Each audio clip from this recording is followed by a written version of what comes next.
नमस्कार, आप देख रहे हैं इंडिया न्यूज़ 53 और आपके साथ में हूं फारूक। जिले में कोरोना के ताज़ा हालात क्या हैं बताएंगे आपको कुछ ही देर में। शुरुआत करते हैं कोरोना की रिपोर्ट से। जिले में कोरोना संक्रमण का फैलना जारी है। ताज़ा रिपोर्ट के अनुसार 14 नए कोरोना संक्रमित जिले के संक्रमितों की तादाद में जुड़ गए हैं और अब संक्रमित मरीजों की ये तादाद जिले में 1553 तक पहुँच गई है। जिले में कोरोना संक्रमित मरीजों के मिलने का सिलसिला जारी है। प्राप्त जानकारी के अनुसार बुधवार को नए 14 कोरोना संक्रमित मरीज सामने आए हैं। जिले का यह आंकड़ा 1553 तक पहुंच गया है, जिनमें स्वस्थ हुए मरीजों की तादाद 1348 तक पहुंच गई है। वहीं एक्टिव मरीजों की तादाद 175 तक पहुंची गई है। जिला कलेक्टर ने अपने नए वीडियो संदेश के माध्यम से लोगों को कोरोना से बचने के लिए मास्क पहनने की ताकीद करने को लेकर एक नया संदेश जारी किया है। उन्होंने लोगों से अपील की है कि बिना मास्क कोई बातचीत नहीं। इस नवाचार के जरिए लोग इस बात का संदेश सुनकर अपनी दिनचर्या में मास्क पहनने को शामिल करेंगे। जैसा कि आप सबको पता है कि कोविड के केसेस पूरे मध्य प्रदेश में और पूरे देश में लगातार बढ़ रहे हैं और बुरहानपुर भी उससे अछूता नहीं है। बुरहानपुर में अभी भी जो हमारे कस्बे हैं, बुरहानपुर शहर में तो काफ़ी लोग मास्क लगा रहे हैं, लेकिन जो हमारे बड़े बड़े टाउन्स हैं, शाहपुर, इच्छापुर, निम्बोला, डेढ़ तलाई, कखनार, शिरपुर, ऐसे बहुत से गांव में जब फील्ड में निकलता हूं तो देख रहा हूं कि वहां के लोग मास्क नहीं लगा रहे हैं। तो ये मैं बिल्कुल बता दूं कि कोरोना की लड़ाई में सबसे प्रभावी जो हथियार है वो मास्क ही है। सब लोग गांव में मास्क लगा के रखें। ये गलतफहमी बिल्कुल ना पाले कि मेरे गाँव में कोरोना नहीं आता है या हमारे गाँव में किसी को कोरोना नहीं है। हो सकता है कोई ऐसे व्यक्ति हो जिनमें कोरोना हो, वो एसिम्प्टोमेटिक हो, वो लोग आपके साथ में घूम रहे हैं, आपको पता भी नहीं है और आपको कोरोना हो जाएगा और आप में उसके लक्षण जो है आ जाएंगे। तो जब भी हम किसी से बात करें उस समय मास्क का होना जरूरी है। लोग क्या करते हैं कि मास्क को लगा के रखते हैं, जब बात करते हैं तो उसको नीचे कर लेते हैं। ये बिल्कुल गलत है। आप लोगों को ये ध्यान में रखना है कि मास्क को लगाकर ही रखना है। जब दो लोग आपस में बात करें तब तो 100% मास्क लगाना है। बल्कि अपने दिमाग में एक ही बात बिठा लीजिए कि मास्क नहीं तो सामने वाले से बात नहीं। यदि बात करनी है तो मास्क पहन के बात करें। इससे आपको कोविड होने के चांसेस 100% घट जाएंगे। सबसे अच्छा हथियार ही मास्क है, ये आप लोग ध्यान दें। शहर के मुस्लिम समुदाय ने विगत दिनों डासना मंदिर प्रमुख द्वारा कथित टिप्पणी को लेकर एक ज्ञापन दिया था।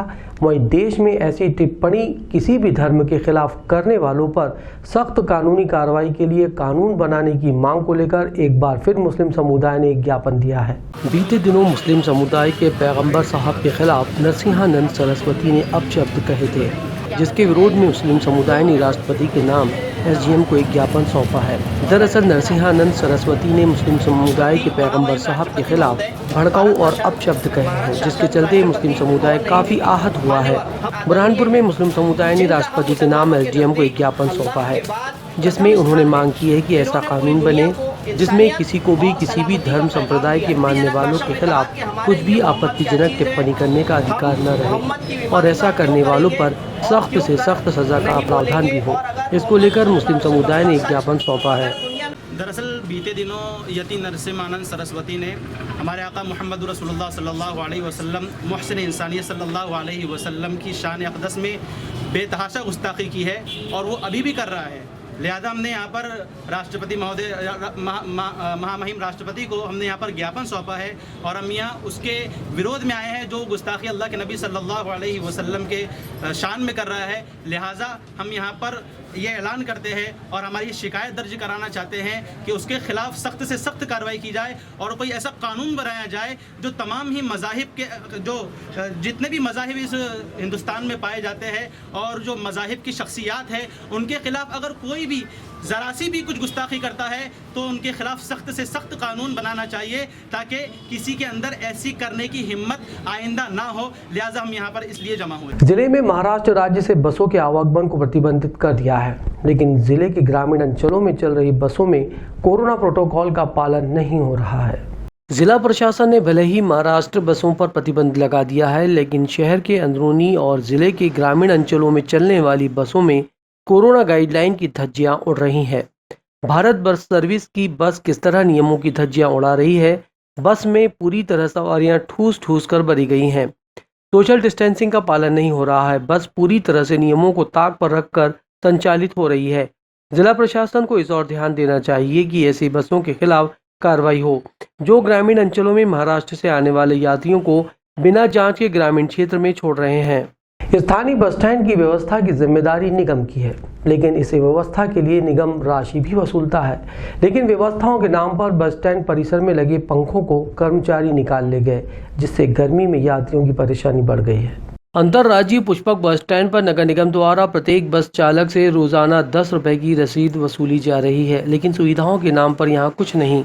जहाँ बस खड़ी होती है वहीं पर पार्किंग और तो और बस स्टैंड पर लगे 30 से अधिक पंखे नगर निगम कर्मचारियों ने एक सप्ताह पूर्व खोल कर लेकर चले गए और वापस लाकर नहीं लगाए, जिससे बस चालक, परिचालक और यहाँ के दुकानदारों के साथ साथ बस स्टैंड पर आने वाले यात्री भी तपती गर्मी का शिकार हो रहे हैं। स्थानीय दुकानदारों का कहना है कि नगर निगम द्वारा चालू पंखे भी खोल कर ले गए हैं और एक सप्ताह का समय बीत चुका है, लेकिन किसी ने पंखे लाकर नहीं लगाए। बस यूनियन के अध्यक्ष मिलिंद्र चौधरी ने कहा कि नगर निगम प्रत्येक बस चालक से 10 रुपए की रसीद लेता है, लेकिन सुविधाओं के नाम पर कुछ भी नहीं मिलता। बस लगाने में दिक्कत आती है, पंखे खोलकर लेकर चले गए हैं और लोगों को गर्मी में परेशान होना पड़ रहा है।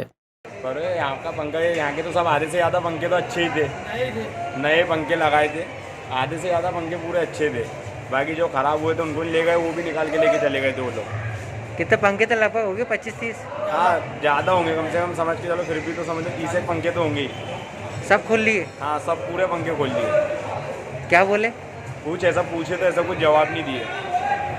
अब ये पूछे थे हमने, बोले नहीं, बोले बनाने लेके यार, रिपेयर करने, बस इतना बोला है। रात तक के लगाए नहीं वहाँ? नहीं, अभी तक किन लगाए, करीबन भी तो फिर भी एक हफ्ते के ऊपर हो रहा है। ये पंखे निगम वाले कुछ दिनों पहले ले गए यहाँ से, 5-6 दिन पहले। अब क्या पता क्या उसको सुधार के लिए लेके गए, हालांकि सब पंखे चालू थे, परंतु निगम वाले लोग आए, उन्होंने 4-5 दिन पहले शाम में 7-1 बजे पंखे ले गए। अब क्या नए पंखे लगाने का इरादा है कि क्या है? पिछले 5-6 दिनों से लोग परेशान हो रहे हैं यहाँ पर गर्मी के अंदर। टेम्परेचर ऐसे ही बढ़ा हुआ है, बीमारी अलग फैली हुई है और लोग आके यहाँ पर त्रस्त हो रहे हैं। यहाँ निगम को हमारी बसों द्वारा जो रसीद कटती है 10 रुपये की, परंतु उस हिसाब से सुविधा नहीं मिल पा रही है जो सुविधा मिलना चाहिए। पार्किंग की है, वो एक गाड़ा व्यवस्थित ढंग से खड़ी है, यहाँ पर मोटरसाइकिल है, किसी मोटरसाइकिल वाले को बस का धक्का लग जाता है, वो गले पड़ जाता है। अब ये बस स्टैंड है कि मोटरसाइकिल स्टैंड है? तो हमारा तो बस ये निवेदन है कि भाई ये व्यवस्था सुचारू रूप से की जाए और ये जो पंखे प्रतीक्षालय के अंदर जो यात्रियों को परेशानी हो रही है गर्मी को देखते हुए, तो इसका निराकरण किया जाए। विगत दिनों पुलिस थाना गणपति नाका क्षेत्र निवासी एक विवाहिता की आग में झुलसकर जल जाने के मामले में विवाहिता के परिजनों ने ससुराल पक्ष पर प्रताड़ना करने का आरोप लगाया है। मंगलवार को गणपति थाना क्षेत्र की एक महिला की जल जाने से उसकी हालत गंभीर बनी हुई है।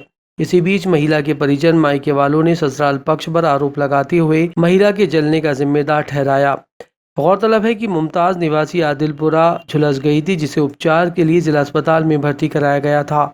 वहीं दूसरे दिन महिला का भाई कलीम शाह, बड़ा भाई सलीम शाह अपनी मां जमरूद बी के साथ जिला अस्पताल पहुंचे तो उन्होंने मीडिया के सामने कहा कि उनकी बहन के साथ उसकी सास द्वारा आए दिन विवाद किया जाता था और जिस दिन ये घटना घटी उस दिन भी उसके साथ मारपीट कर जलाया गया है।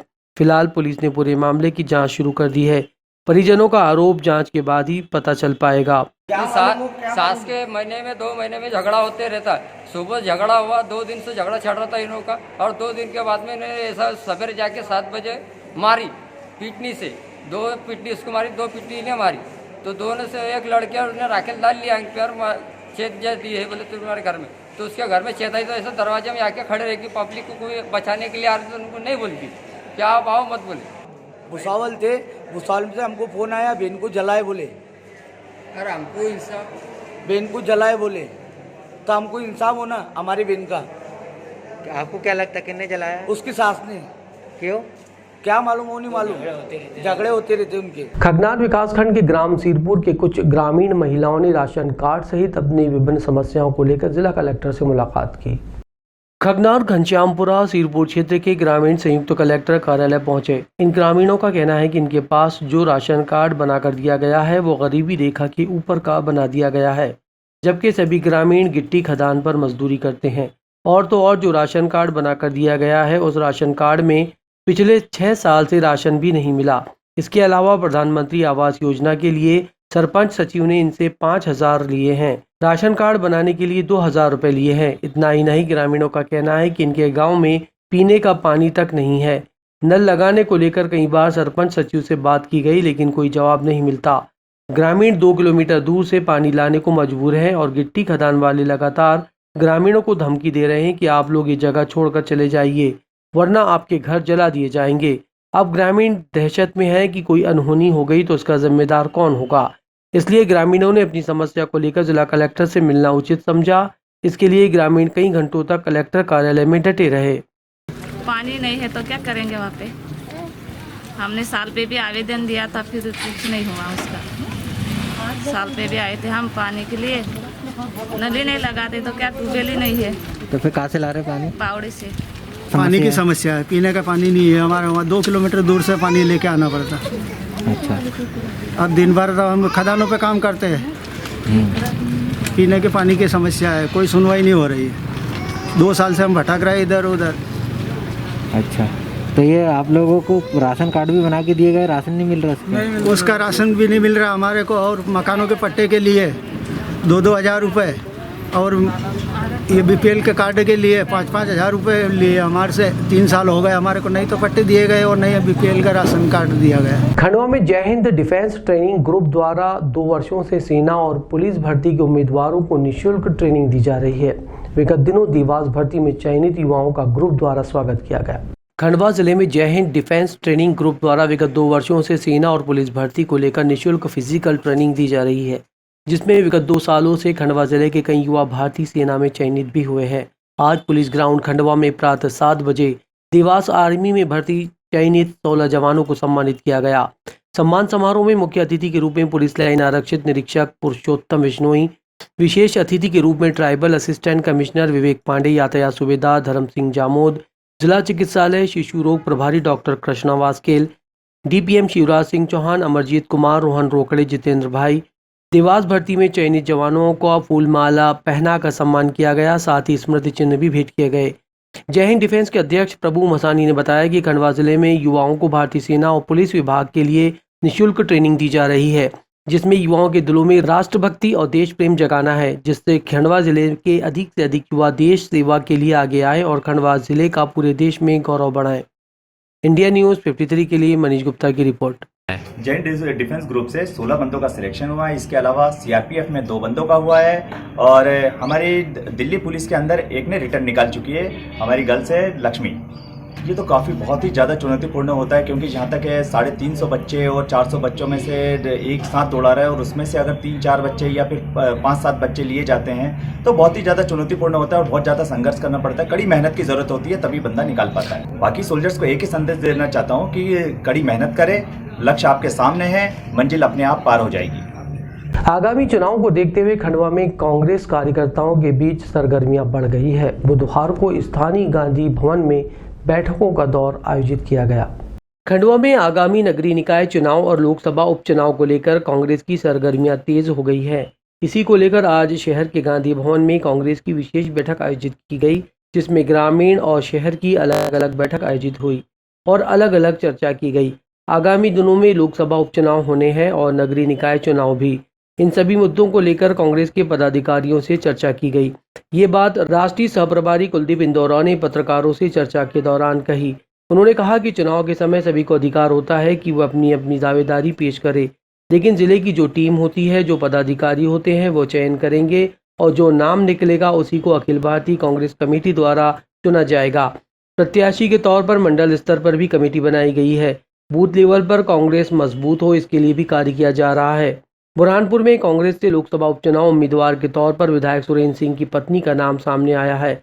वहीं अरुण यादव भी कांग्रेस की जिले की टीम में है, जिसमें मंडल स्तर से लेकर कार्यकर्ता सेक्टर प्रभारी स्तर तक जितने भी जिले के पदाधिकारीगण हैं, उन सभी से चर्चा की जाएगी और जो नाम सामने आएगा उसे ही अखिल भारतीय कांग्रेस कमेटी द्वारा मुहर लगाई जाएगी। आज इस बैठक में अखिल भारतीय कांग्रेस कमेटी के सचिव आईसी मित्तल भी मौजूद रहे। वहीं शहर कांग्रेस अध्यक्ष इंदल सिंह पवार, ग्रामीण अध्यक्ष ओंकार पटेल, यूथ कांग्रेस के पदाधिकारीगण और महिला कांग्रेस हेमलता पालीवाल, रचना तिवारी, पंधाना से छाया मोरे सहित अन्य कांग्रेसी मौजूद रहे। इंडिया न्यूज़ 53 के लिए मनीष गुप्ता की रिपोर्ट। आज ये जिला कांग्रेस कमेटी की बैठक बुलाई गई, जिसमें जिला कांग्रेस कमेटी शहर ग्रामीण दोनों की बैठक है, जिसमें सभी जिले के हमारे ब्लॉक कांग्रेस कमेटी के अध्यक्ष, जिले के सभी हमारे जो विधानसभा प्रत्याशी हैं, सभी पदाधिकारियों को आज इस बैठक में आमंत्रित किया है। आने वाले लोकसभा चुनाव है, नगर निकाय के चुनाव, पंचायत चुनाव, इसमें संगठन को किस प्रकार से मजबूत किया जा सकता है, किस प्रकार से आने वाले चुनाव में हम इस चुनाव को लड़े, इन सब बातों को लेकर रणनीति तय करने के लिए आज की बैठक बुलाई गई, जिसमें सभी से चर्चा की जा रही है कि इस चुनाव में हमारी क्या भूमिका रहेगी, किस प्रकार से हमारे साथियों को टीम तैयार करनी है। अभी वर्तमान में जिला कांग्रेस कमेटी के द्वारा मंडल सेक्टर जो बनाए गए हैं, उसमें कहीं कोई कमी है तो उसको दुरुस्त करने का काम भी जिला कांग्रेस कमेटी द्वारा किया जाएगा। संगठन पे सवाल उठ रहे हैं, क्या वाकई ये सवाल लाजमी है, क्या मंथन की जरूरत है वाकई कांग्रेस को? देखिए, संगठन में किसी प्रकार की कमी या किसी प्रकार की दिक्कतें हैं तो उसको दूर करने का काम कर रहे हैं। और इसी संबंध में हमारे जो ज़िले के सभी हमारे पदाधिकारी हैं, नेता हैं, उन सबसे चर्चा की जा रही है। मेरे साथ में हमारे अखिल भारतीय कांग्रेस कमेटी के सचिव, मेरे साथी ICP मित्तल जी, वो भी मेरे साथ आए हैं। तो सभी नेताओं से बात करके कहीं किसी प्रकार की कमी, किसी प्रकार की दिक्कतें हैं तो उनको दूर करने का काम हम करेंगे। जिला छिंदवाड़ा के परासिया विकास खंड में चमेली बाबा का 11वां सालाना उर्स कोरोना प्रोटोकॉल का पालन करते हुए श्रद्धालुओं ने मनाया। जिला छिंदवाड़ा के विकास खंड परासिया अंतर्गत ग्राम भमोड़ी स्थित नार्थ चांदामीटा के वार्ड क्रमांक 20 में चमेली बाबा की दरगाह पर प्रतिवर्ष अनुसार इस वर्ष भी बाबा का सालाना उर्स मनाया गया। कोरोना प्रोटोकॉल को देखते हुए सुबह बाबा का गुस्ल कराने के उपरांत परचम गोशाई की गई। इसके बाद चादर पेश की गई और फातिहा पढ़ के अमन चैन की दुआएं मांगी गई। इस मौके पर चमेली बाबा दरगाह कमेटी के अध्यक्ष अमित तिवारी, लकी तिवारी, मोहम्मद फारूक, मोहम्मद समीर, राज कैथवास, आकाश वर्मा, उमा सिगोतिया आदि मौजूद रहे। इंडिया न्यूज़ 53 के लिए शेख उबैद की रिपोर्ट।